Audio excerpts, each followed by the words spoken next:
British countryside still carries echoes of a different age. Across Lincolnshire and East Anglia, rolling fields of wheat and fogger, lie the remains of nearly 600 airfields, once active during the Second World War. Some are little more than broken runways and crumbling control towers now, half swallowed by moss and farmland. Others, like RAF Metheringham, RAF Binbrook and RAF Scampton, still stand in eerie silence, weathered concrete slabs where once the roar of 4 Merlin engines shook the earth. During the war, this region was known as Bomber County. From here, the Royal Air Force launched nightly missions into occupied Europe, waves of Avro Lancasters, Halifaxes and Wellingtons climbing into the darkness. Each dawn, only some would return. By 1945, more than 55,000 airmen of Bomber Command would never come home. Their names are etched in memorials across Britain, but their presence, some say, never truly left the skies. In the decades since the war ended, the farmland reclaimed the runways. Sheep graze over what used to be taxiways, barns stand where hangars once loomed. Yet even as the land forgot, the air did not. The first reports began quietly, in civil aviation logs and air traffic records from small airfields across Lincolnshire. Between 1972 and 1981, pilots flying light aircraft at night reported seeing faint green lights moving in formation over the fens. The lights traveled low, steady and silent, like the tight patterns once flown by wartime bombers. At first, radar operators dismissed them as temperature inversions or angel returns, atmospheric blips caused by weather. But the readings continued.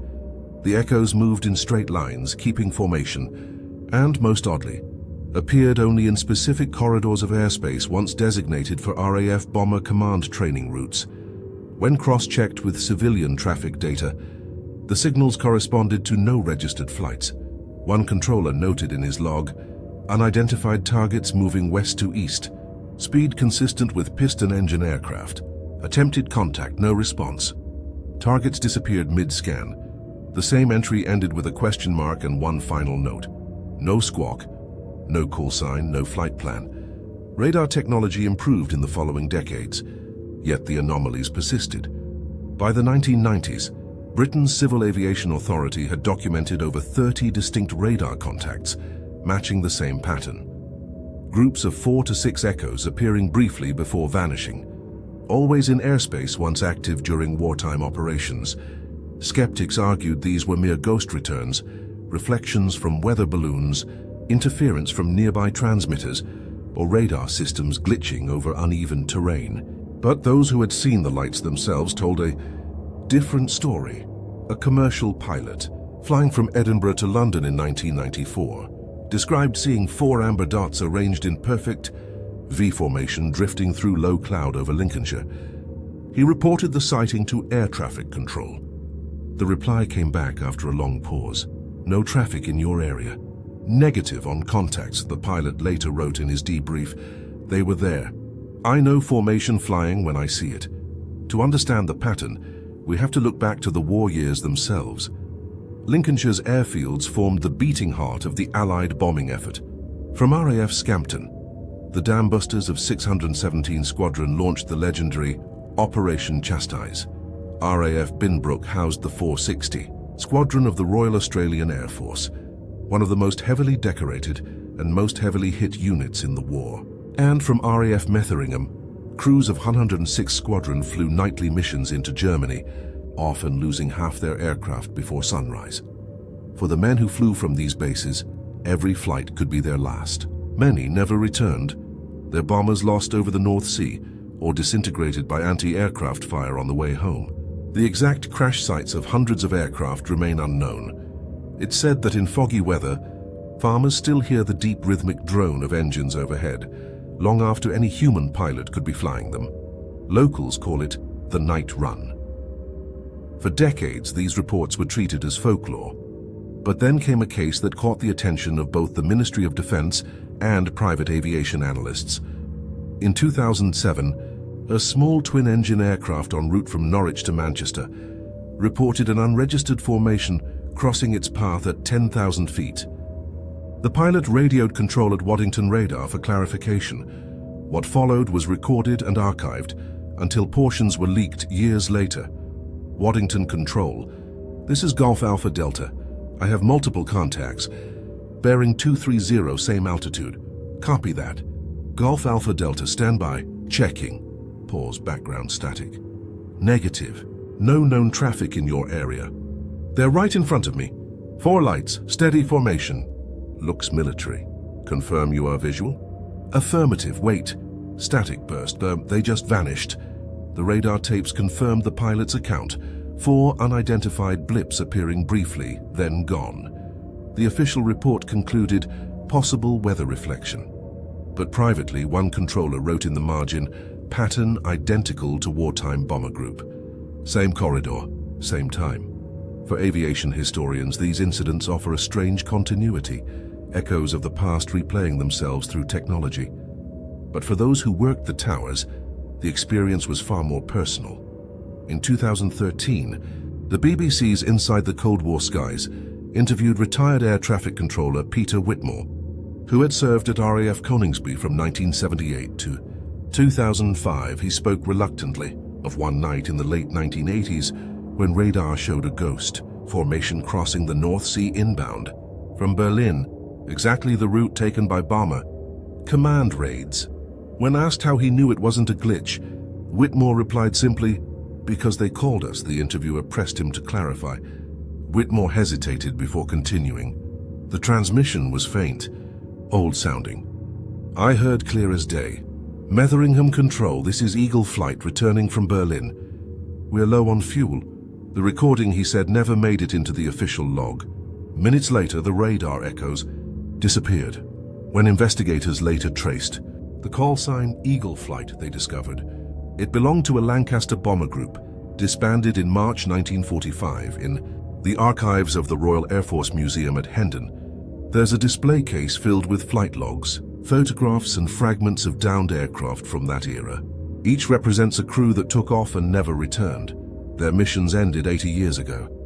But according to some, the transmissions haven't stopped. The radar still flickers, the signals still appear, and when the fog rolls over Bomber County, the skies of Britain whisper again with the engines of the dead. Metheringham Control, this is Eagle Flight, requesting landing clearance. On the evening of October 14, 2016, a civilian pilot flying over the Lincolnshire coast reported something unusual, something that would reopen decades of unanswered questions about Britain's haunted skies. His name was David Hensley, a 48-year-old commercial charter pilot with nearly 20 years of experience. He was en route from Norwich to Blackpool, cruising at 8,000 feet, visibility clear, weather calm. At approximately 21:47 GMT over the Wash, a broad, tidal estuary dividing Lincolnshire from Norfolk, he noticed lights ahead. I saw 4 of them at first, he said in a later interview. Amber, steady, not blinking, not like navigation lights. They were in a perfect V formation, and they were moving fast. I thought at first they were RAF training jets from Coningsby, but the formation was too precise, too smooth. At that moment, the radar display in the control room at Humberside Air Traffic Centre also lit up. 4 unidentified echoes appeared briefly at the same coordinates, holding formation. Controllers initially assumed a routine military exercise, but when they cross-checked with MOD flight schedules, there were no active sorties in the area. The contacts appeared for 42 seconds, then blinked out completely. No transponder codes, no squawk signals, no flight plans filed. Hensley's cockpit recorder captured his radio transmissions that night. The tape has never been officially released, but portions were later leaked to an aviation forum and authenticated by multiple sources. Hensley, Humberside. This is Golf Alpha Delta. Do you have any traffic near the Wash at my altitude? ATC. Negative Golf Alpha Delta. No known traffic within 20 miles. What do you see? Hensley. 4 lights, amber, steady formation, looks like old bomber spacing. Bearing 210. ATC. Copy that. We're not reading any transponder codes. Confirm they're maintaining altitude? Hensley. Affirmative. They're climbing slightly. Wait, static burst, Hensley. They're gone. The entire exchange lasted less than a minute. Hensley later described the moment the lights vanished. It was like someone flicked a switch. No clouds, no glare, just Gone. I kept looking, thinking maybe they'd banked away or dropped altitude. But there was nothing. The Ministry of Defence's initial assessment was brief and clinical. No recorded activity matching the described event. Possible radar anomaly due to temperature inversion, but the location over the Wash was not random. That stretch of airspace lies directly along the return corridor used by RAF Bomber Command during the Second World War.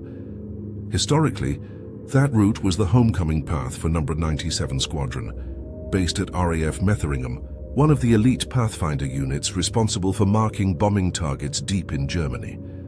Their aircraft of choice, the Avro Lancaster, often returned in tight V formation to avoid night fighters and conserve navigation signals. Squadron was deactivated in 1956, but in recent years, local radar stations have logged more than a dozen phantom returns over that same coastal route. It wasn't the first sighting, but it was the first with corroborating radar and audio evidence. Following protocol, Humberside ATC notified RAF Waddington, the primary radar command for the region. Their systems confirmed the blips appearing, moving westward in formation and vanishing near the village of Woodhall Spa, roughly 6 miles from the remains of RAF Metheringham. When the data was later reviewed, analysts noted that the formations, spacing approximately 300 yards between each contact, matched wartime Lancaster. Tactics to the meter. It was textbook, said an unnamed radar specialist interviewed by the BBC's archive of the Air. Modern aircraft formations are staggered. This was the old V, just like in the Bomber Command manuals. Whoever or whatever was flying that pattern knew it perfectly. Metheringham Control, this is Eagle 1 outbound to Berlin. ETA 0130. Godspeed, boys. That line, lifted from an authentic 1944 radio log, became the spine of the myth surrounding what enthusiasts began calling the Ghost Squadron. To skeptics, these were mere coincidences, weather echoes, misread data, human imagination. But to others, they were signs of something deeper, a residual mission, still replaying across the night sky. In early 2017, aviation researcher Dr. Lorna Hale began compiling reports from both civilian and military sources. Her findings revealed a chilling pattern. Every year on or near October 14th, between 21 and 22 GMT, radar across Lincolnshire registers a brief cluster of contacts moving west to east over the Wash, always in groups of 4 or 5, always holding the same altitude, 8,000 to 9,000 feet, and always silent. Dr. Hale presented her findings at the British Institute of Aeronautical Studies, calling it a recurring atmospheric replay. If these were radar ghosts, she said, they should be random. But they're not. They follow the same route, same formation, same time window, year after year. Her conclusion was cautious but provocative. Something up there is repeating a pattern that ended 70 years ago. In February 2018, another pilot, this time a Coast Guard officer, reported an almost identical sighting near Skegness. His log entry described 5 amber orbs maintaining wartime formation at low altitude. Minutes later, Joseph Coningsby's radar recorded a non-standard return at 21:46. Controllers attempted to make contact. Coningsby Control. Unidentified formation over the Wash. This is Coningsby Control. Identify yourselves. Short pause, then faint response. Metheringham Control. This is Eagle Flight returning from Berlin. Low on fuel. Static crackle followed by silence. The transmission was captured on backup tape, but later classified under Section 23 of the Freedom of Information Act, protecting data related to national defense. The official release sheet simply stated, unverified voice anomaly. No further action. But within aviation circles, that phrase became infamous. Unverified voice anomaly, the bureaucratic translation of a ghost speaking through the radio. To this day, the recording is whispered about in pilot forums and late-night talk shows. Those who have heard it describe the voice as male calm, clipped with mid-century RAF formality. The accent unmistakably British, the tone weary. It ends with one final phrase before cutting off, tell them we're coming home. No official agency has acknowledged the transmission. But several technicians who reviewed the audio insisted it was genuine. complete with the static profile of 1940s vacuum tube radio gear. That level of authenticity, they said, could not be faked without extensive reconstruction. In the small museum at RAF Metheringham, there's a wall dedicated to 97 Squadron. Photos of young men in leather jackets and flight caps stare out beneath yellowed captions. Names, dates, missions, losses. Beneath them, a brass plaque reads, Per ardua ad astra, through adversity to the stars. Visitors sometimes report a faint hum in the display room, a low, rhythmic vibration that seems to pulse through the floorboards. Staff have blamed electrical wiring, air conditioning, even traffic from the nearby road. But those who linger after closing say it sounds unmistakably like distant propellers. The Ministry of Defense has never issued an official comment. Civil aviation reports continue to trickle in, mostly brushed aside as anomalies or misidentifications. But radar doesn't lie. And radio static, however faint, doesn't appear from nowhere. Somewhere over the wash, something still flies in perfect wartime formation, unchanged by time, unregistered by any living air force, and when the tower dares to call out, the voice that answers belongs to a squadron long since dead. Metheringham Control, this is Eagle Flight returning from Berlin. Every mystery leaves behind data, recordings, logs, timestamps, coordinates, and in the case of Britain's haunted skies, the trail of evidence begins not with sightings, but with sound. In the years following the so-called Eagle Flight incident, investigators from both civilian and private sectors began combing through declassified RAF communication archives from the 1940s through the Cold War. Their goal? To find any trace of that call sign, Metheringham Control. This is Eagle Flight. Any legitimate record of such a squadron. What they found was stranger than expected. The National Archives in Kew, London, house thousands of hours of wartime radio traffic, coded transmissions, mission reports, weather advisories. Each recording is labeled by date, squadron, and origin base. Archivists note that Eagle Flight does appear occasionally in early 1945, but only as a temporary mission designation for 97 Squadron, flying out of RAF Metheringham. The last official transmission bearing that call sign was logged at 01:16 hours, March 14, 1945. Its content, decrypted weeks later, reads Eagle Flight to Metheringham Control, returning from Berlin. Fuel low, visibility poor. Will attempt final approach.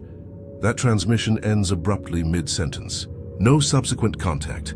No confirmed landing. 6 crewmen listed as missing in action.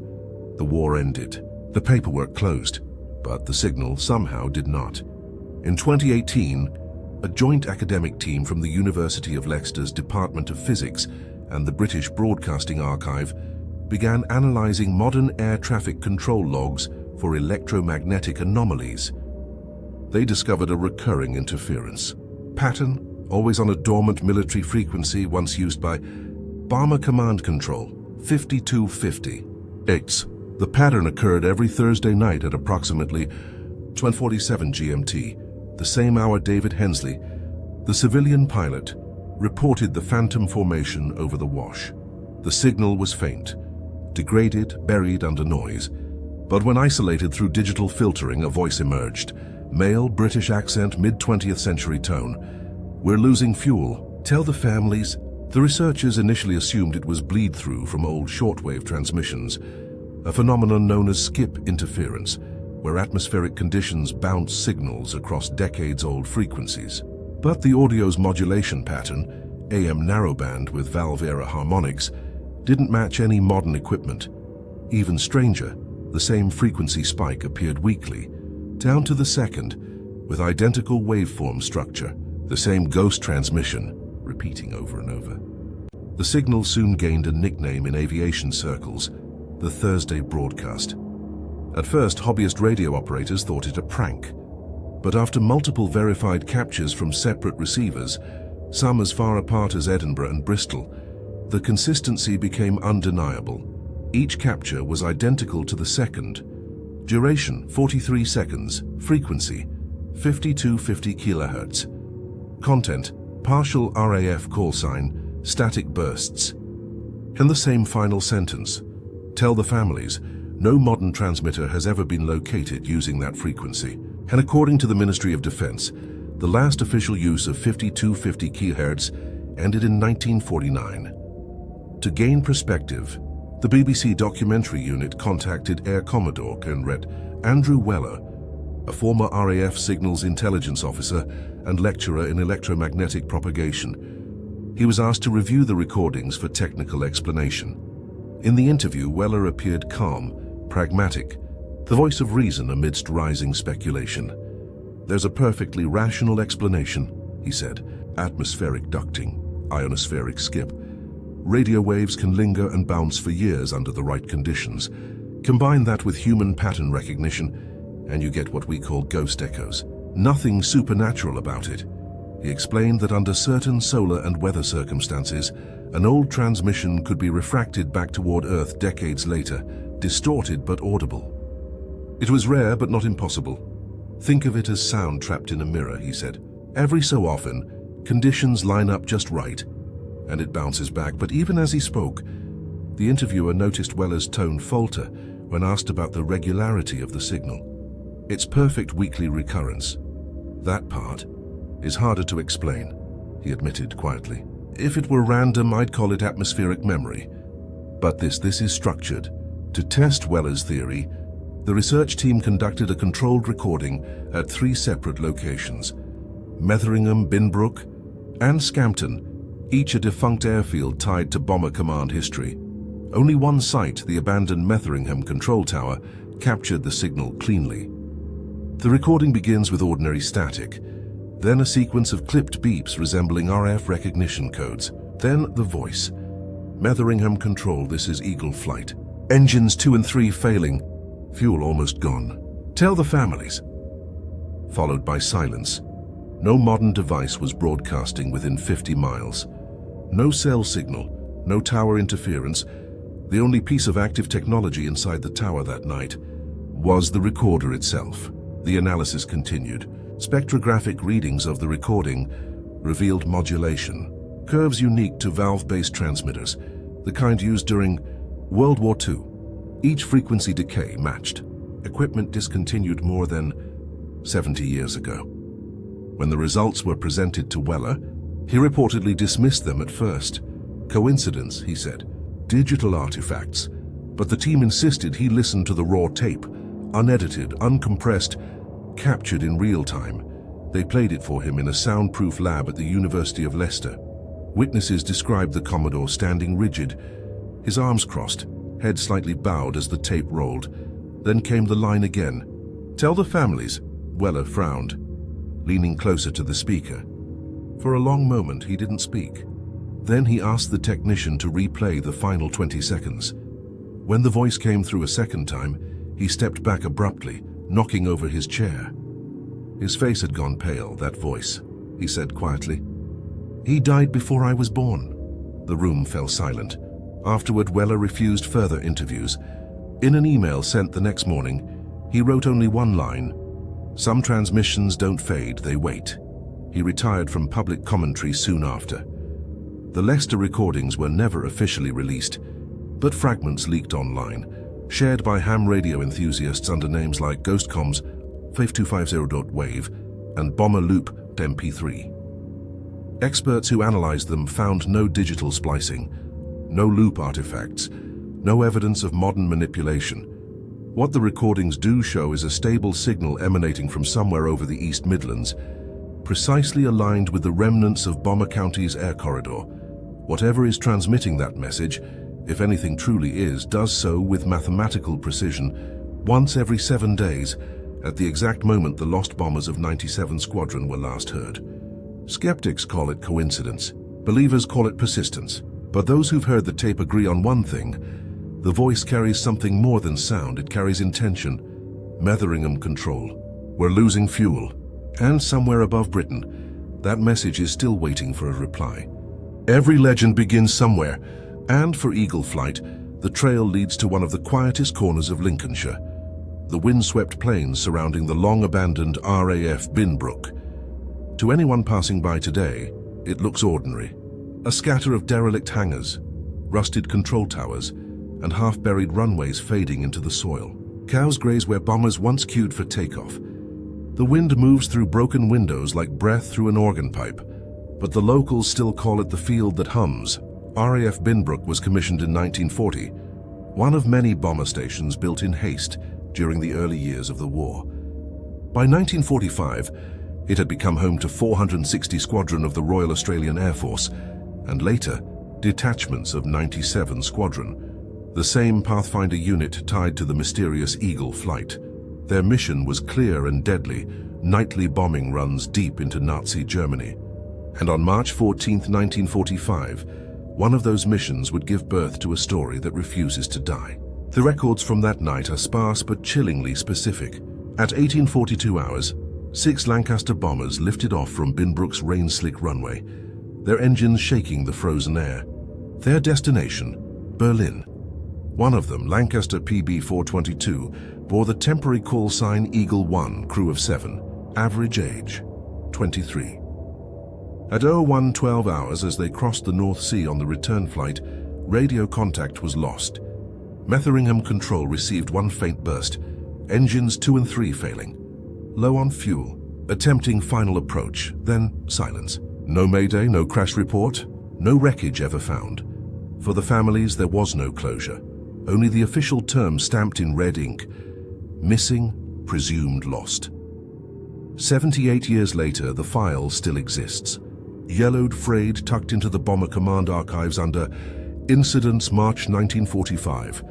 The narrator flips through copies, pages of typed mission summaries, crew lists, and flight paths. At the bottom of one sheet, a handwritten note scrawled by an unknown officer.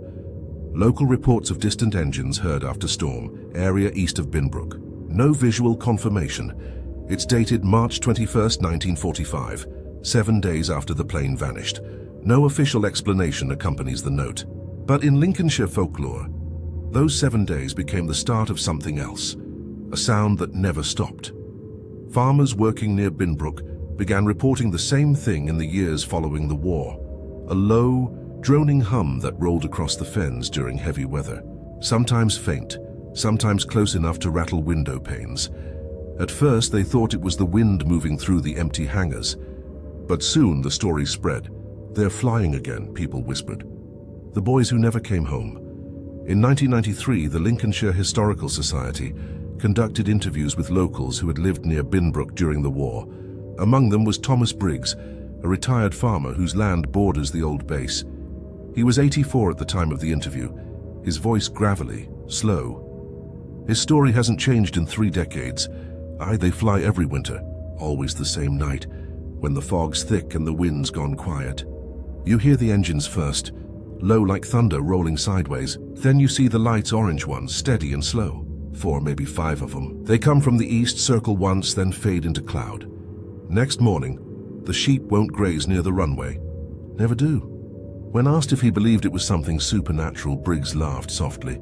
"Don't know about ghosts, but I know planes. And I know when something's up there that shouldn't be."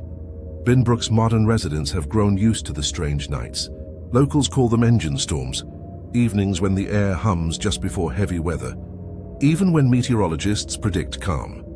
In 2010, an amateur radio enthusiast, Michael Rowe, recorded one of these nights from his backyard in Brookenby village, a mile from the old base. His audio log captures a rhythmic drone that lasts precisely 6 minutes and 23 seconds, identical to the recorded engine cadence of a 4 Merlin Lancaster bomber. He uploaded it online with a simple caption: "They came home late." The recording has since been downloaded over 300,000 times. No one has been able to replicate it.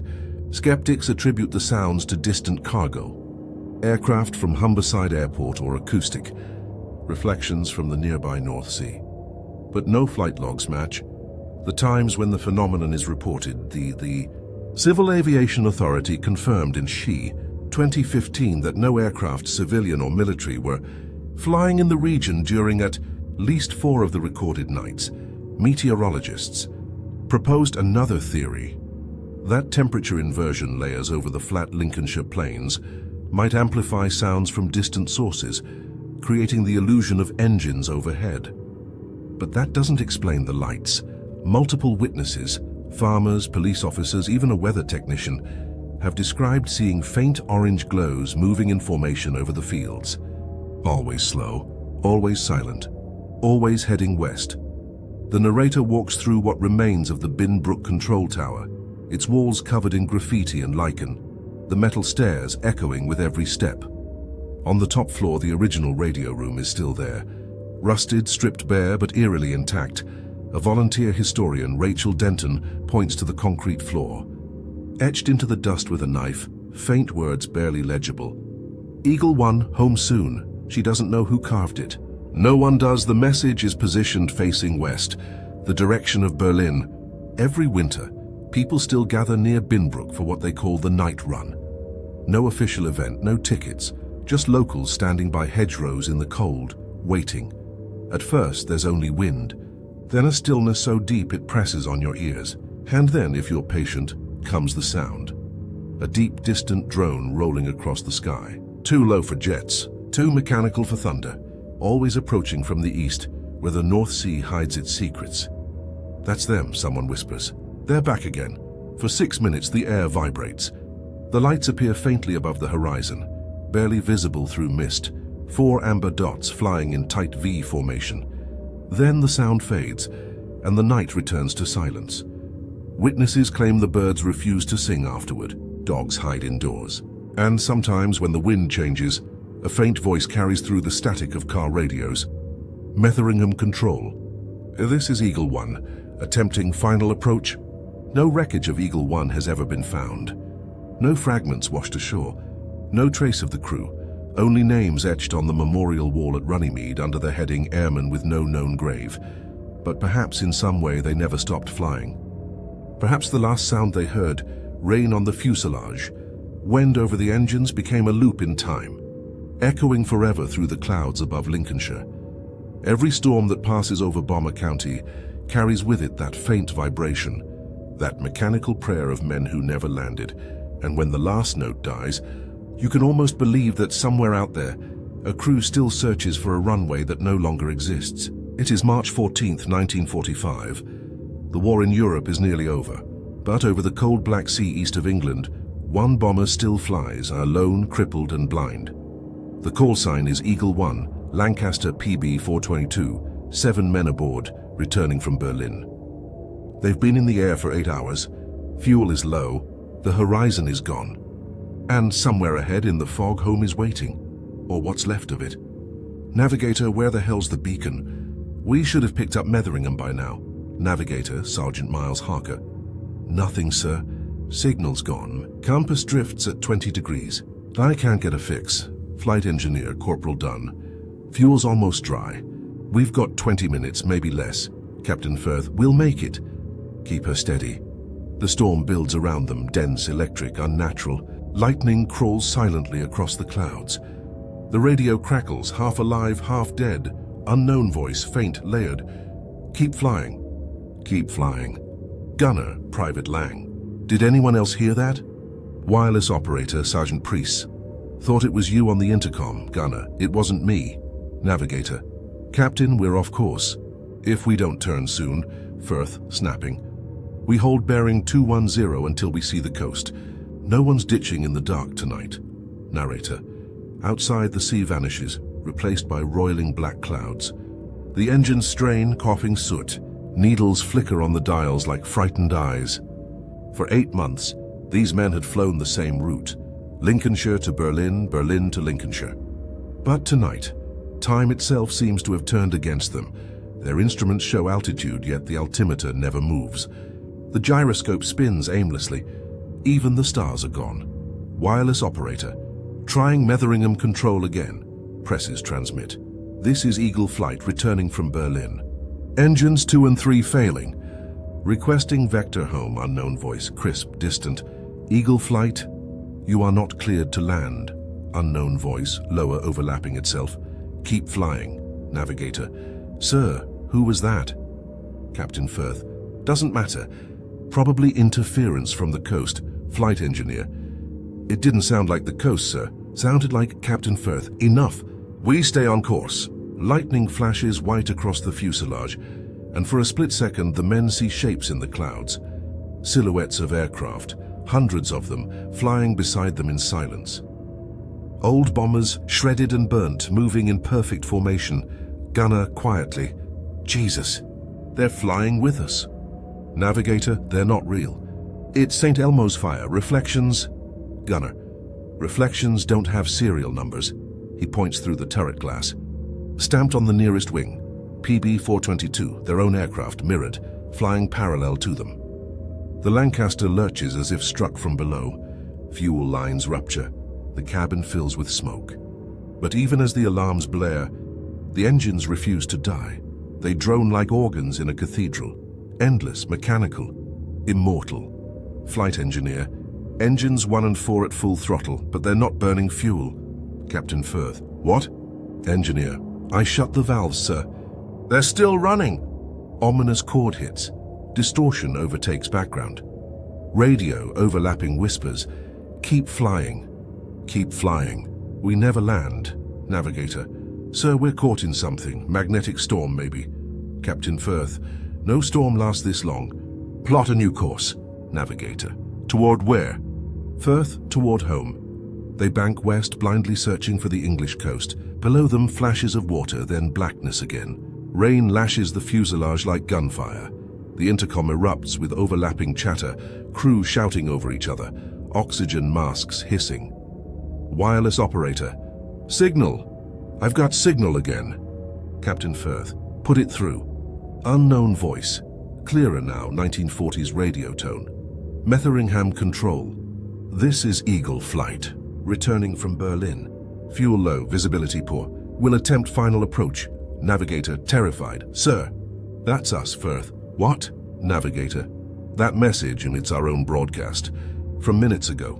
Fuel low. Visibility poor. Will attempt final approach." "Attempt final approach."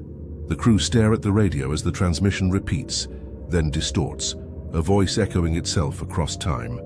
Every word grows slower, lower, until it becomes a single phrase. "We are still flying."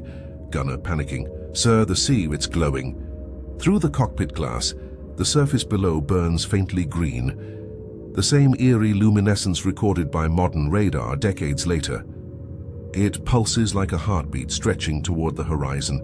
Navigator, "We've lost altitude." 200 feet. Captain Firth, "Pull up." Engineer, "Engines won't respond." Firth, "Keep her steady, just a little longer." And then, nothing. The storm swallowed them whole. No explosion, no debris, just absence.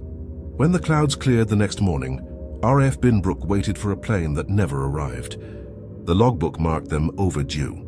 Presumed lost, but some say that mission never ended. 78 years later, air traffic control at Waddington detects a pattern on long-range radar.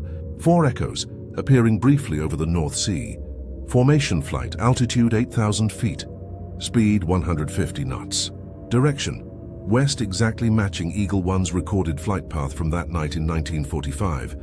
The blips cross the Wash, curve over Lincolnshire, and vanish at precisely 21:47 GMT, the same minute every year. Radar doesn't dream. It doesn't see ghosts or legends.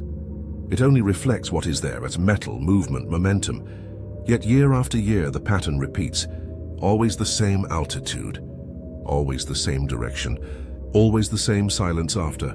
And on the frequency once used by Bomber Command, the same signal returns. Faint but unmistakable. Metheringham Control, this is Eagle Flight. Returning from Berlin, we are still flying.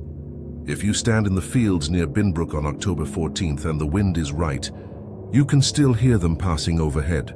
Invisible, eternal, caught between duty and deliverance. Their engines never falter. Their formation never breaks. Their mission never ends. Some say they never landed at all. In the 21st century, ghost stories are supposed to fade beneath the glare of science. But in Lincolnshire, science has only deepened the mystery. What began as a handful of folklore accounts, droning engines over old airfields, phantom lights over the Wash, has become a subject of modern study. And at the heart of that investigation is Dr. Lorna Hale, a physicist turned parapsychologist whose research into electromagnetic resonance has made her both respected and ridiculed in equal measure. She calls it electromagnetic residual haunting. Her theory that powerful emotional or energetic events, wars, disasters, moments of terror, can imprint themselves on the environment, leaving traces of radiation and magnetic interference. Ghosts, she says, are not spirits but recordings. Dr. Hale first visited RAF Binbrook in 2019, responding to reports of unusual electromagnetic surges around the old control tower. Equipped with ionization sensors, ground-penetrating radar, and magnetic field monitors, her team began mapping the airfield, an expanse of cracked tarmac and skeletal hangars, long since reclaimed by weeds. The first anomalies appeared within minutes. Her notes describe fluctuating EMF readings, spiking to levels normally associated with active radar equipment. Except all power lines to the base had been severed decades earlier. "There's a field here," she wrote in her initial report. "A living current, rising and falling as though something invisible is passing overhead." At 21:46 GMT, the precise time of the so-called Binbrook hum, their meters jumped again. Dr. Hale recorded interview. "We were standing beside the old control tower. The air pressure dropped, temperature rose, and all three EMF monitors spiked simultaneously. It felt like standing under a power line during a lightning storm, except there was no sound, no wind. Just that, When asked if she saw anything, she hesitated before replying. "We saw movement on the monitors, a faint thermal outline, large, symmetrical and warm, passing directly over us, like the heat signature of an aircraft." To verify, Hale's team deployed small maintenance drones fitted with infrared cameras.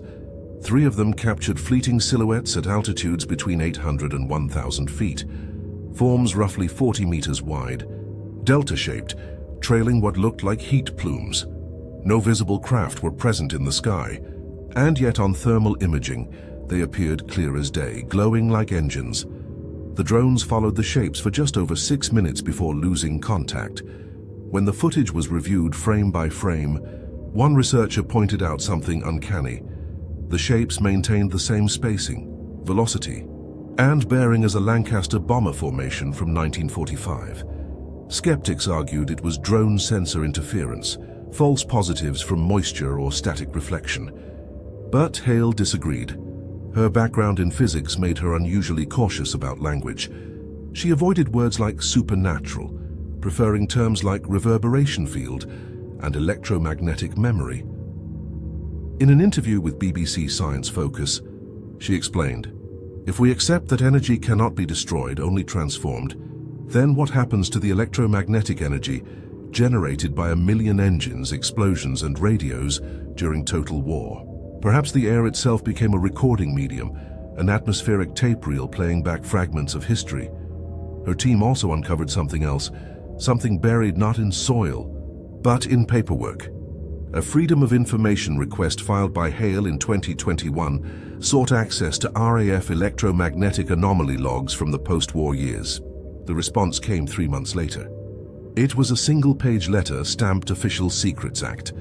It read, "Certain communication records and radar data pertaining to RAF Binbrook, Metheringham and Scampton remain classified under national security provisions until January 1st, 2085. No explanation, no reference code. Just the seal of the Ministry of Defense." Dr. Hale, voice recorded. "When an institution chooses to seal 80-year-old flight data, you have to ask why. There's nothing tactical about 1945. Whatever they're hiding, it isn't military. It's historical. And maybe, just maybe, it's still happening." In October of that same year, Hale returned to Binbrook accompanied by 2 engineers from Cambridge's Institute of Applied Electrodynamics. They set up a perimeter of magnetic sensors around the base, synchronized to GPS timestamps. At 21:47, exactly as radar logs predicted, the readings spiked again. Sensors near the old runway recorded a magnetic disturbance moving west to east, speed 160 knots, altitude 800 feet. One sensor briefly detected a radiation burst identical to the exhaust ionization of a WWII Rolls-Royce Merlin engine. Then everything went dead. All 3 laptops froze. Power supplies drained, and the base, normally silent, filled with a low-frequency vibration that rattled the drone cases against the floor. "Engineer," voice from field recording. "We're picking up residual heat again. South quadrant. Looks like a fuselage pattern. Wait, it's banking. Oh God, it's right over us." Static eruption. "Dr. Hale, keep the camera on it. Record everything. Do not move." The recording continues for 34 seconds, then cuts out. When power returned an hour later, the drones were still operational, but their internal clocks had lost exactly 6 minutes and 23 seconds. The same duration as every historical engine hum reported since 1945. Hale's conclusions, published in the Journal of Paraphysics, were cautious but compelling. The Binbrook site exhibits a localized electromagnetic resonance field consistent with large-scale energy displacement. The pattern's precision suggests it is not random, but cyclical, an atmospheric playback loop of historical energy, perhaps triggered by environmental conditions. In simpler terms, something is replaying itself in the air. She likened it to film projected onto fog, images without substance, sound without source. Her closing line became famous among enthusiasts and skeptics alike.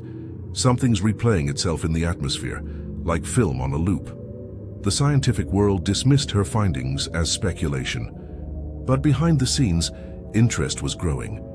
In 2022, a private aerospace contractor hired by the Ministry of Defense sent maintenance drones to inspect weather monitoring equipment in the region. According to an anonymous engineer involved in the mission, the drone's infrared sensors detected multiple heat signatures shaped like aircraft, full wingspan, moving in formation, emitting no mechanical noise. "They looked alive," he said. "But when we switched to visible spectrum, there was nothing there." The report was never published. Days later, the drone telemetry was erased from the central database. Today, Binbrook remains fenced off. No official research is permitted on the property after sunset. And yet, Hale's team continues to monitor remotely, logging fluctuations in the electromagnetic field every autumn, around the anniversary of the lost mission. Each time, the readings grow stronger. Each time, the signal edges closer to the living. During her final field study in 2023, Dr. Hale left a recorder running overnight in the control tower. At 22:13, the device captured a sound, a burst of static followed by a single voice, male, crackling through decades of silence. "Metheringham Control. This is Eagle Flight. Requesting permission to land." The voice fades. The recorder powers down. To this day, no one has explained the blackout or the transmission that followed. But for Dr. Hale, it was confirmation. Not of ghosts, but of memory. A memory trapped in the electromagnetic skeleton of the world, replaying its grief again and again. "Energy doesn't die," she once said. "It waits to be noticed." Before the scientists, before the documentaries, there was one man who claimed to have heard them first. Not a researcher, not a believer, just an air traffic controller doing his job. On a quiet night in 1998, his name was Nigel Price, and he says that what happened inside the control tower of the decommissioned RAF Binbrook changed his life and his sanity forever. At the time, Price was a senior radar technician working for the Civil Aviation Authority, assigned to monitor experimental radar calibration equipment installed near several former RAF sites. Binbrook had been closed since 1988. Its runways were dark, its tower mothballed, kept alive only by backup generators and test systems for civilian use. Price volunteered for night duty that winter. He said the isolation helped him think. "There's a silence out here you can't find anywhere else," he told the Lincolnshire Echo in a 2006 interview. "Just you, the radar, and the ghosts of the past." He laughed when he said that. But later, when pressed, he stopped laughing entirely. It was the night of February 8, 1998, cold and windless. Binbrook lay under a sheet of fog, the kind that swallows headlights whole. Price logged into the radar console at 21:43 GMT, routine scan. Empty skies. Then at 21:47, a faint signal appeared. It looked like 4 aircraft in formation, he recalled. No transponders, no call signs. Just blips, moving steady west to east. Old school flight pattern, the kind I hadn't seen since I trained on RAF equipment in the 70s. At first he thought it was a calibration echo, maybe a weather glitch, but the readings were too clean, too consistent. And then the radio came alive, Metheringham Control. This is Eagle Flight returning from Berlin. Low on fuel, requesting vector home. The signal came through on the old military frequency, one that hadn't been active for decades. I remember thinking, this can't be right. No one uses this band anymore. But it was crystal clear. You could hear the engines behind his voice. You could hear the crew breathing. Price did what any professional would do. He followed procedure. He toggled his microphone, switched to emergency channel and replied, "Eagle Flight, this is Binbrook Tower. You are cleared to land." There was a pause. A faint crackle of static. Then, "Copy that, Binbrook Tower. Landing lights in sight." Price froze. There were no landing lights. No power to the runway systems. The field had been dead for a decade. He looked out across the fog, and that's when he saw them. Price, the runway lights came on. Every single one. Sequentially, like they were being activated from the old control panel. But I wasn't touching anything. I checked the power board, still off. The backup generator wasn't even running. But the lights, they were glowing bright as day. Through the mist, he saw 4 amber dots descending slowly, steady, aligned, just like an approach pattern. He heard the distant rumble of engines, low and rhythmic, rolling across the fields. And then, out of the fog, shapes emerged. Price. It was impossible to describe. You could see the outlines of aircraft, dark, heavy, like shadows in the fog. They passed over the runway, maybe 50 feet above it. I swear I could see the propellers turning, but there was no wind, no displacement, just motion without sound. He stepped closer to the glass, pressing his hand against the cold pane. Then they landed. Not all at once, one after the other, exactly how they taught in RAF manuals. The lights shimmered as if the wheels touched ground. He said he saw silhouettes, men climbing down from invisible ladders, their shapes blurred by mist, uniforms fluttering in a wind that didn't exist. One of them, he claimed, looked directly at him. He lifted his hand to his cap into a salute. Then they just walked into the fog. At 22:03, the radar signal vanished. The runway lights flickered, then went dark. The fog thinned. Nothing remained. Price ran outside, flashlight shaking in his hand. The tarmac was dry, untouched. No footprints, no marks, no heat residue. Only the smell of ozone and burning oil. The next morning, Price filed a standard incident report. He listed it as unidentified aerial contact. By noon, 2 unmarked vehicles arrived at the site. They weren't CAA inspectors, he said. They wore plain clothes, but they had access to my logs, my personal logs. They asked me what I heard, who I'd told, then ordered me to hand over the data tapes. They took the radar recordings, the audio reels, and the CCTV backups from the tower. Price never saw them again.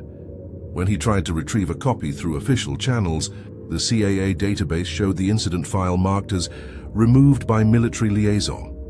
After that night, Price's career began to unravel. He requested reassignment, citing stress.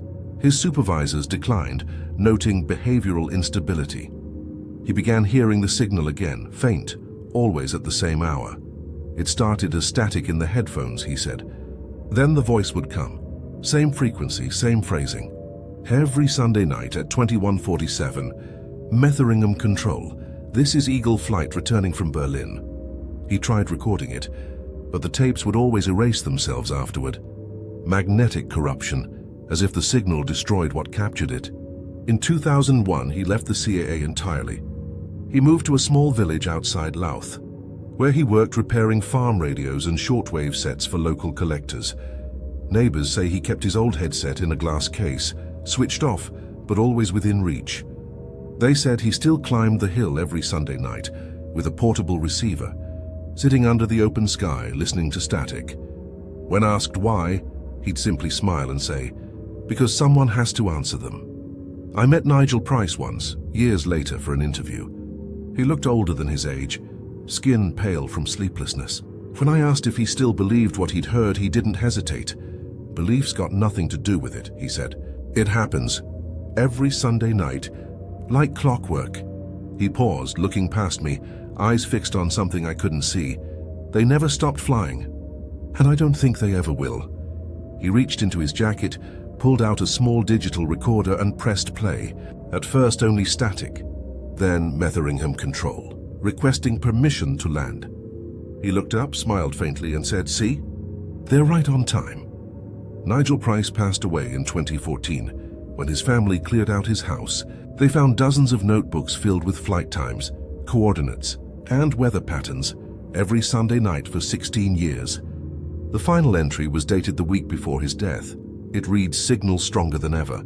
Runway lights visible again. They're coming home," and at the bottom, written in shaking pen, "Cleared to land." He once said he didn't believe in ghosts, only in duty. And some duties, it seems, don't end with life. Metheringham Control, cleared to land. By the early 2000s, the stories surrounding Binbrook, Metheringham, and the Eagle flight transmissions had spread far beyond local rumor. They'd entered the realm of formal inquiry.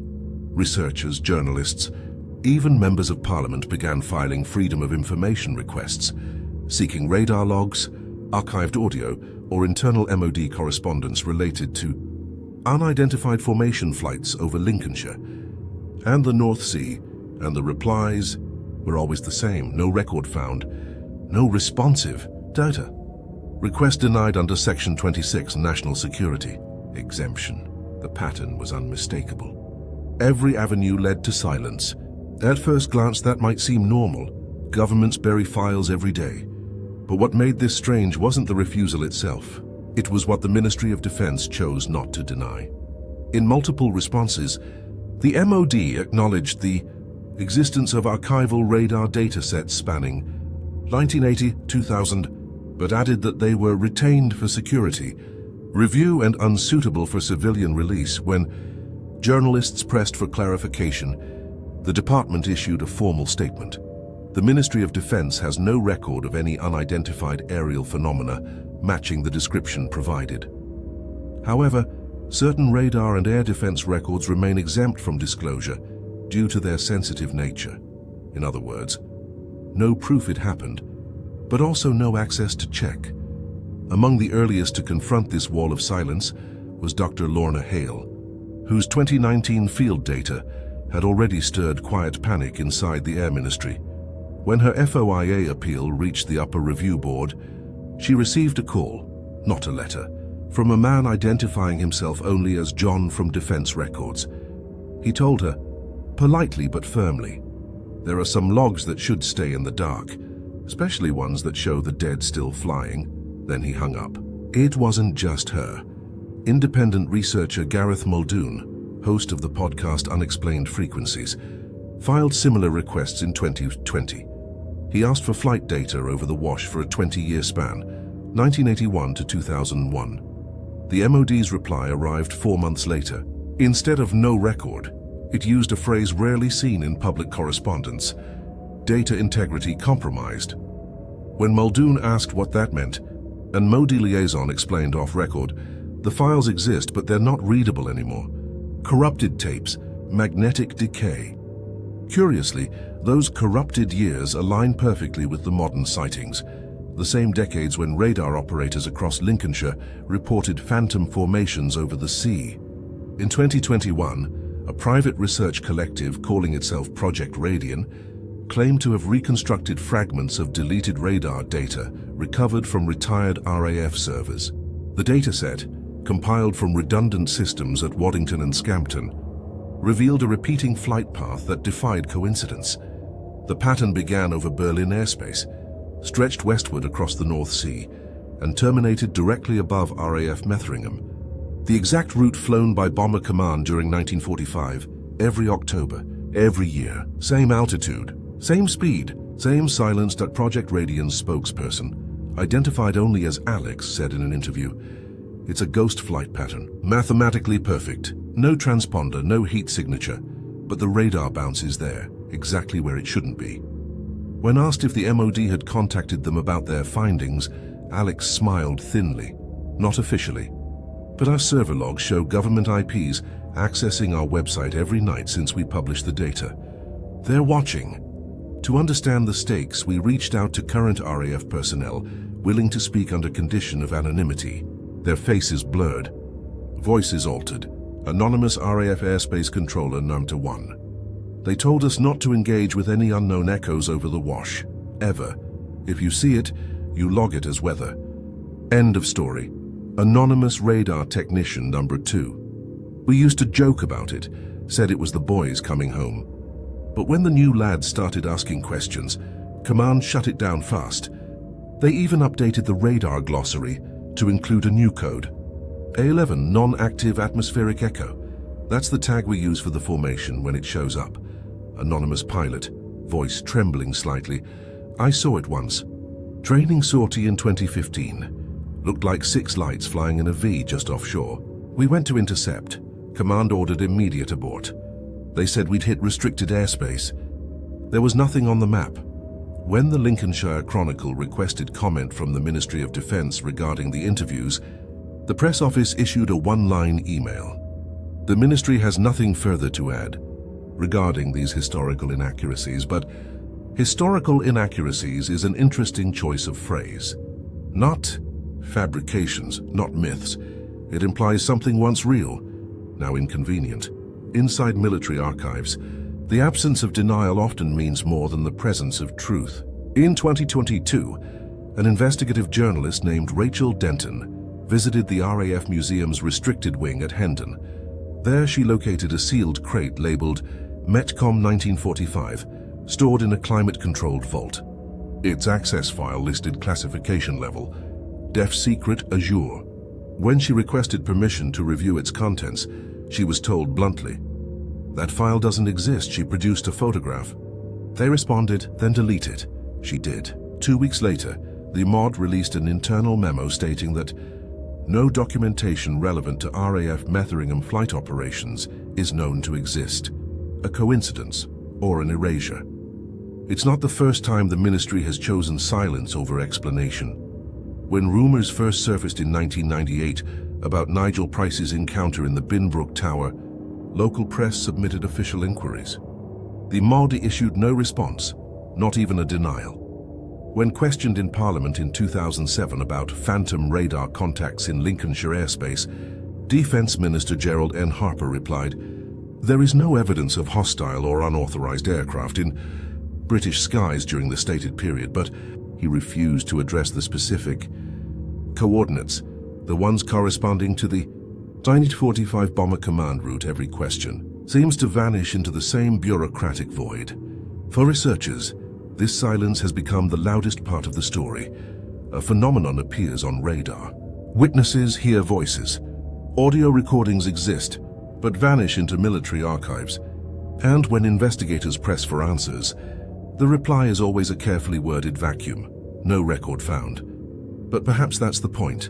As one retired intelligence officer told us, off the record, the easiest way to hide a ghost is to classify it as weather.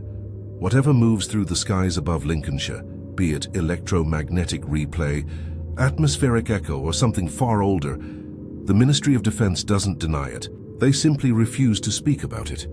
Every October, radar operators still see the same formation. Every year, the Freedom of Information responses grow shorter. Every inquiry ends the same way, in bureaucratic silence, and so the question remains suspended in the static, unanswered and unacknowledged. Metheringham Control. This is Eagle Flight. Returning from Berlin, the MOD's silence is louder than denial. The storm has never ended. It rolls endlessly above the North Sea, a dark wound in the sky where time itself forgets to move, and somewhere within it, 7 men still fly. Engines droning, instruments flickering, searching for a home that no longer exists. Captain Edward Firth, calm but strained. "Navigator, what's our position?" Navigator Miles Harker. "Still no beacon, sir." "Compass drifts erratic, but I think we're near the coast." Wireless operator, Cian Priest. "I keep catching fragments of transmission. British frequency, but faint like it's underwater." Firth. "Keep trying, Sergeant." "Tell them Eagle Flight is inbound." Priest. "Roger, sir." He turns the dial. A faint voice answers. Distorted, modern, unrecognizable. Unknown voice, radio. "Unidentified contacts, 8,000 feet, bearing 210. Navigator. "Sir, that sounded..." Firth. "Don't stop transmitting. Someone out there still hears us. The year WWII for them is 1945, but outside their storm, 78 years have passed." In a radar room in modern-day Lincolnshire, a small team of civilian investigators gathers for the annual watch. Every October at 21:47 GMT, the signal returns. This year they've brought more equipment: thermal imaging, spectral mapping, even live audio feeds tuned to the old RAF frequencies. At the center of the room stands Dr. Lorna Hale, headphones pressed tight, eyes closed. "Same coordinates," she whispers. "Right on schedule. Technician 1. I've got 4 returns, steady formation, altitude 8,000 feet. Technician 2. Patterns holding. They're tracking west, heading straight for Binbrook." Dr. Hale: "Record everything. Let's see if they break orbit this time." Narrator: "For decades, the formation always followed the same course, from Berlin to the Wash, then gone. But tonight something changes. The blips slow, then begin to descend. Inside the storm, Captain Firth feels the turbulence ease. The clouds around them thin, and for the first time in hours or decades, he sees starlight. Firth: "Navigator. I can see the coast." Navigator: "Where, sir?" Firth: "But there, those lights ahead. Must be Metheringham. Looks like the runway's lit." Gunner Lang quietly: "But Metheringham was bombed last month, wasn't it?" Firth: "Maybe they rebuilt it. Maybe we finally made it home." He smiles faintly, hand tightening on the yoke. Firth soft: "Hold her steady, lads. We're coming in." Technician 1: "They're dropping altitude fast and 6,005. Dr. Hale: "Keep eyes on the field cameras. Infrared only." Technician 2: "Wait, I'm getting a heat bloom over the old runway." Dr. Hale: "Describe it." Technician 2: "Large. Rectangular pattern. Like engines on idle." Pause. Technician 1: "Ma'am, the runway lights just activated." Dr. Hale: "What?" Technician 1: "All of them. Sequential pattern. Same as old RAF systems." Dr. Hale whispers, "They've never done that before." Outside on the plains of Lincolnshire, the abandoned airfield stirs for the first time in 30 years. Dust lifts from broken tarmac. Weeds sway as invisible pressure ripples through the air, and one by one the dead runway lights flicker alive, pale amber through the fog. Somewhere above, the sound of approaching engines vibrates the silence. Dr. Hale, softly into her recorder: "Eagle flight. They're coming home. Runway in sight, sir. Firth, lower the gear." Hydraulic groan. Flaps extend. Engineer done. "Fuel's gone, sir. Both outer tanks empty." Firth: "Then we glide it in." Radio crackling. "Metheringham Control, this is Eagle flight. Requesting landing clearance." Pause, then faint reply, female voice, modern accent. Dr. Hale: "Eagle flight. You are cleared to land." Static. Navigator frowning: "Sir." That voice, Firth, quiet: "Doesn't matter who she is, lad. All that matters is—" Someone finally answered. On the radar screens, the formation descends smoothly, engines slowing. Infrared cameras show faint heat halos touching down one by one along the runway. Then nothing. The signal cuts. No explosion, no crash. Just silence. Technician 1 softly: "Did they land?" Dr. Hale: "I don't know." Technician 2: "What happens now?" Dr. Hale: "Now, we listen." Outside, the fog rolls across the tarmac like ocean waves. For a moment, there's nothing but the rustle of grass and the whisper of cold air through broken glass. Then, a voice, faint and distant, echoing through the static of every receiver within 50 miles. "Metheringham Control. Touchdown confirmed. Tell them we're home." And just like that, the frequency dies. By morning, the airfield is silent again. No lights, no hum. Only the frost shining across the cracked runways where something unseen pressed down in the night. The maintenance drones find faint electromagnetic residue, a perfect outline of a Lancaster's wingspan etched into the soil, glowing faintly on infrared. It fades within hours. Somewhere between the living and the lost, 7 men completed their final flight. They crossed the years, the storms, and the static. They came home to a world that no longer remembered them, and found someone still listening. Perhaps that was all they ever needed. For those who watch the skies, the pattern has not returned. The radar remains quiet. The instrument still, as if the loop has finally ended. But sometimes late at night, when the fog drifts across the fields of Bomber County, a single light appears on the horizon, moving slow, steady and alone, and on the old frequency, Long past its deactivation, a whisper still hums through the static. Eagle flight. Mission complete. They finally came home. It's been 78 years since Eagle flight vanished into the storm. And yet every year on the same night, October 14th, 23:17 GMT, the air comes alive with the same faint whisper. A signal. A voice. A message that refuses to fade. For most, it's just another ghost story. For some, it's the last echo of men who never stopped flying. The reports continue, passed between ham radio operators and late-night enthusiasts across Britain. Each one claims to have tuned into the same frequency, 5250 kHz, long abandoned by the military, and heard it. Sometimes it's just static. Sometimes the rhythm of faint Morse beeps. And sometimes a voice. Metheringham Control. This is Eagle flight, returning from Berlin. Then silence.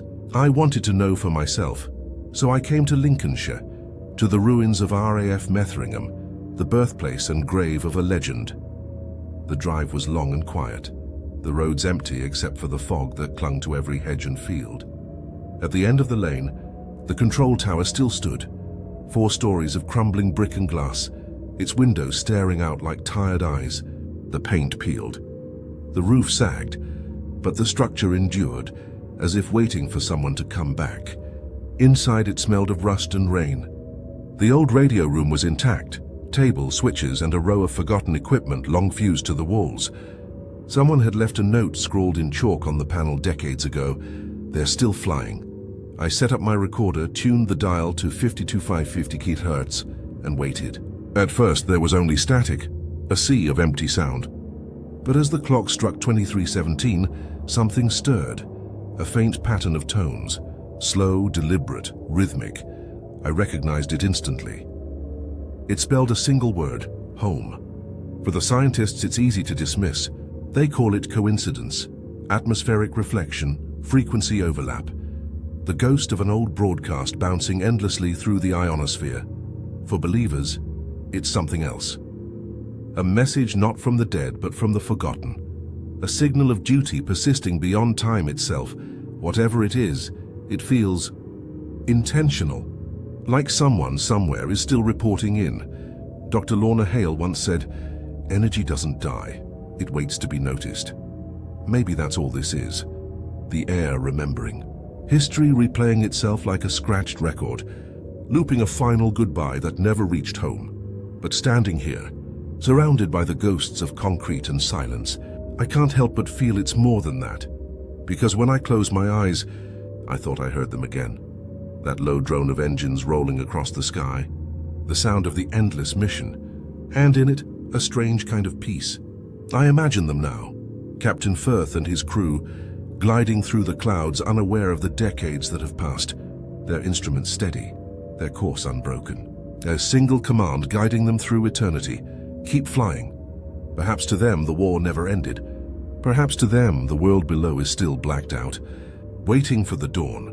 But maybe, just maybe, when the radar lit up last year, when the runway lights came alive, when that final voice whispered, "Touchdown confirmed," maybe they finally landed.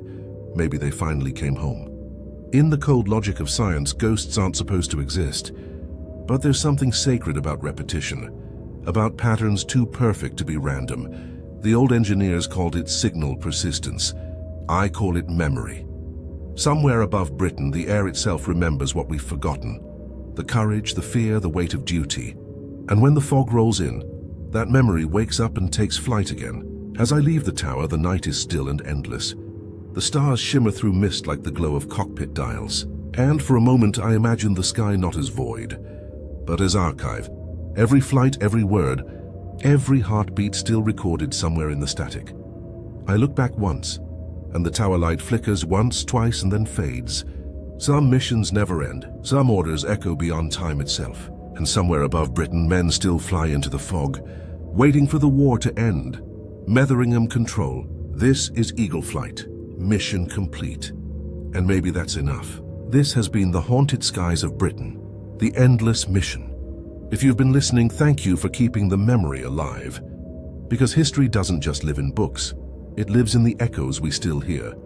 Subscribe for more stories where history and the impossible collide.